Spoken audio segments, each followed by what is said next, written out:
When you call 911 in an emergency, you want to be sure you get the help you need from experienced personnel. After all, seconds can count in an emergency.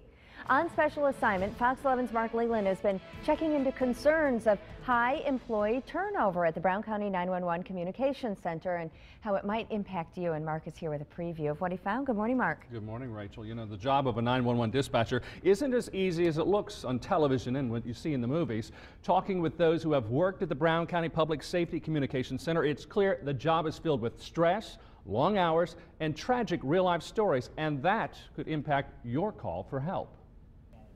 Over the past 2.5 years, 35 call takers and dispatchers in the Brown County 911 Communications Center have left their jobs behind. That's more than half the entire staff. A lot of my friends says, wow, you know, you're lucky you left when you did. It hasn't gotten better. Many of them were seasoned veterans with more than a decade of experience. I'm told they had enough with working long hours, the stress of the job, and a loss of benefits. With us leaving, some of the senior ones as well, we lost a lot of good experience. A lot of skill that left, and I think it could have been prevented. Crystal DuBois quit last summer after 11 years on the job, a job she says she loved. And as more experienced employees went out the door, new recruits were brought in. But the staff is still short-handed and less experienced. There's certain situations that you don't know how to react to unless you've done it or you've used your training or your skills.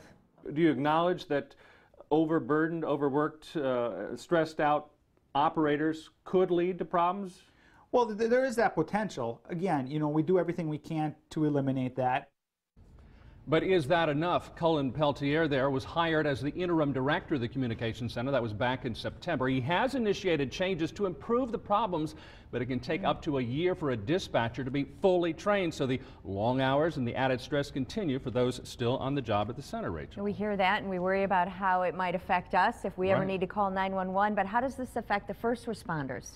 Well, it's a big impact on those folks. Representatives from Green Bay Police, Green Bay Fire, and the Brown County Sheriff's Department conducted a study last fall to identify what they call the issues impacting the efficiency, the effectiveness, and the morale of the Communications Center. And they tell me there were concerns that dispatchers were overworked, less experienced dispatchers were also on the job there, and that set the stage for potentially making more mistakes. So when you call, the potential was there. We address that in our story, full report coming up tonight on Fox 11 News at 9. We can also tell you that that report is on our website. You can go to the news link section and check it out for yourself, the entire report, fox11online.com. And is there a concern about the cost too? There is a concern about the cost as well, because when you train these new recruits, it takes, as we said, up to a year to fully train them in this position, and so they're working alongside that. The cost of training is skyrocketing, and we're going to address that in our report tonight as well. All right, we'll watch for that on special assignment tonight at 9. Thanks, Mark.